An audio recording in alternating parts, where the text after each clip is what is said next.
आज संघ मुख्यालयामध्ये नीलम गोरे गेल्या आणि त्यानंतर त्यांना पत्रकारांनी विचारलं की तुम्हाला कसं वाटतंय. तेव्हा नीलम गोरेंचं असं म्हणणं आहे की संघ मुख्यालयामध्ये येऊन त्यांना त्यांच्या जन्मभूमीत गेल्यासारखं वाटतंय. अंगात कर्तृत्व नसेल आणि तरीसुद्धा काही मिळवण्याची धडपड असेल तर माणसं किती चापलुसी करू शकतात आणि किती लाचार बनतात याचं उत्तम उदाहरण म्हणजे नीलम गोरे आहेत. प्रवाहपतीत व्हावं म्हणजे किती. उपसभापतीपद धोक्यात आलं आहे म्हटल्यानंतर आपल्याला भाजपकडून पुन्हा एखादे काही राज्यपालपद किंवा अजून काही मिळू शकतं का या अपेक्षेने संघ मुख्यालयावर जाऊन इतका सगळा म्हणजे विचारांशी द्रोह करणं.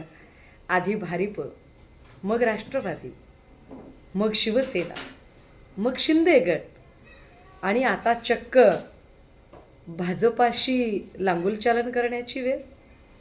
काय हे नीलम गोरे, कोण होतात तुम्ही आणि काय झालात तुम्ही.